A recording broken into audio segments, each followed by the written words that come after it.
Star Wars Rebels Season 3, Episode 14, Warhead. I really love this episode. I thought it was really cool because it was very unique with the focus of who the main characters were for this episode. Zeb was the biggest focus. He was the captain of the entire base while the rest of the team, took off. Chopper was pretty much his second in command. He was the second, most well-known character, so of course he was there. AP5 was a big focus in this episode, so that was pretty cool because he's just sarcastic and funny to me. And I actually liked that. I thought it was fun. It was a very different episode. It was kind of a filler episode, a little bit, but technically it wasn't because of the ending of the episode. But even if it was 100% filler and it was just a crazy mission that they had to deal with, it was still pretty cool. Like, I thought it was a fun episode. The rest of the team takes off. Zeb's in control. Chopper's with him. He sends AP5 to do, log all the items and everything like that. And then they find out, all right, well, something happened. Let's, the sensor's down. Zeb decides to check it out himself. He takes Chopper with him. They find this droid. And Chopper was right the whole time. He's like, we should probably just leave it here. And then, that's pretty much all there is to it. And that probably would have helped. Although, I guess it would have helped because at that point, it was just a droid was knocked out. It wasn't destroyed or anything like that. It just, something random happened. It couldn't, transmit its coordinates. Although I still feel like they would have known which base it was and be like, all right, this place, it logs this information. So they would have known, like, all right, this is the place where, this one was missing. But I guess all the droids were sent out to, well, I guess they were sent to multiple planets, but only a total of like 94 planets is kind of how they explained it at the end. But either way, it started off simple enough. All right, this droid doesn't remember. I was like, oh, this thing's going to cause some issues because they're going to be walking around with it. It's going to have all this information, and at some point it will remember what its mission was. And then we find out not only is this thing going to, of course, get its memories back at some point, but when it does, it's going to basically transform into like kill mode. And it was in simple protocol droid mode, and it's like, yeah, it can look normal when they're in recon mode. And I'm like, holy crap, that thing grows like 5 feet, and then it gets like pincers and stuff. And then once it does transform, it was a pretty cool enemy, to be totally honest. I thought it was a really sweet enemy, especially as a droid. Typically, they aren't that cool. You have the bulkier droids who can take more hits, which sometimes, in certain ways they're cool. But this one was like jumping all over the place. It was dodging pretty much every single blast that Zeb had to shoot at it. And I think it was when they actually beat it. Right before that whole fight scene, Zeb was just getting destroyed. It's like picking him up and slamming him into crates. It's, it launched him like 2 separate times. And it was just beating him up. But I was like, this is a really cool enemy. It's running around. They had like that creepy moment after he first shot off one of its arms, or like the hand. It almost like vampire killed another droid to get energy and stuff like that. I was like, this is a really cool enemy. I like the way they're using it. And they're trying to find, it's almost a maze for them as well as this droid, because they aren't typically, Zeb isn't like running around the crates all the time. So they're trying to find this thing before, it gets really, really bad. And I just love the way it all played out where, they have Kallus show up in this episode, which really surprised me. Both Kallus and Thrawn actually make appearances in this, which I wasn't expecting at all. But Kallus finds out, like, okay, a droid is passed out. I should probably let the team know, like, hey, just in case this happened on whatever, planet that you're on, which I'm curious if he actually knows what planet they're on, or if, because it's Fulcrum, like, it's such a secret person, they keep the actual location of the base even secret from Fulcrum. So I'm not sure if he needed to actually target the planet. I'm not 100% sure how that stuff works in Star Wars. If it's just like, hey, he just has the signal, he doesn't know where it goes. But he lets him know what happened, so of course he has an appearance early on. And then after everything is all said and done, they're able to stop the droid.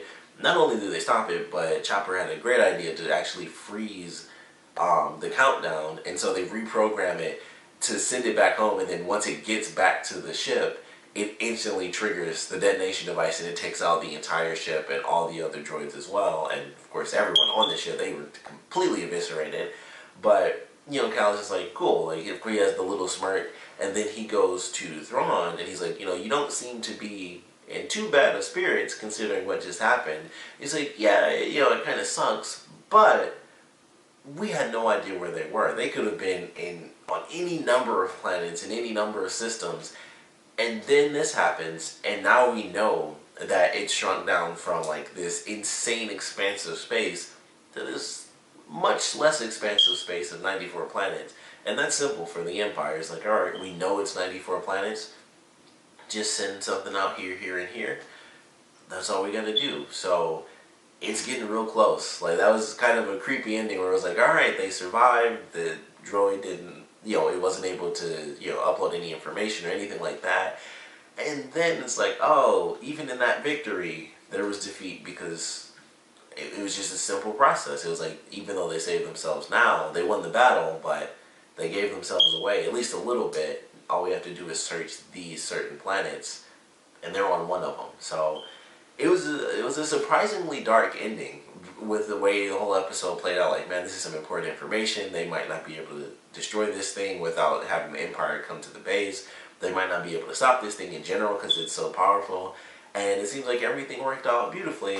And then it's like, yep, they won the battle, but we got a huge leap of in information as to where they might be located. So, great way to do an episode where it seemed like everything worked out perfectly. And then Thrawn comes in. I mean, it wasn't the most genius thing he's ever done, because that's kind of simple. It's like, alright, we only sent 94 droids out to 94 planets. Or, not even 94 droids, but we sent these droids out to a total of like 94 planets.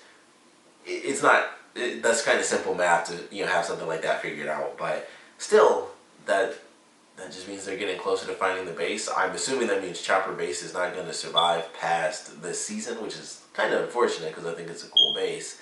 But we'll just have to see exactly how it all plays out. Like I said, though, I thought this was actually a really good episode. It was mostly filler, but technically it wasn't because of that ending and the way that it, shrunk down the search pattern for the Empire, or search radius, I should say, for the Empire. But definitely a fun episode to me. Would love to know what you guys thought about it, so please comment below. Let me know your favorite parts, your least favorite parts. And this was a fairly unique episode, with it being not just a character-focused episode, but it was character-focused, and it got rid of everybody else. It was a side character, or well, I shouldn't call it a side character, but it was a less utilized character, and they got rid of everyone else. It's not like the other episodes where it's like, okay, this episode focuses on Zeb and his people finding a whole new planet. The whole team was there to help him. This was Zeb and Chopper and AP5, and they were the main focus, and the team was in the beginning and into this episode, and that's it. So I would love to know which characters you guys would like to see them do that with, where they get a focus and the rest of the team is just like completely missing from the entire episode. We've had that a ton, of course, with Kanan and Ezra, so I won't pick them because they're the Jedi characters. They've done that a million times, like looking through the Jedi temples. The rest of the team is like not in those episodes at all, so I wouldn't pick them. If I had to pick another character, I typically pick Sabine, but I know what we're getting because of the trailer.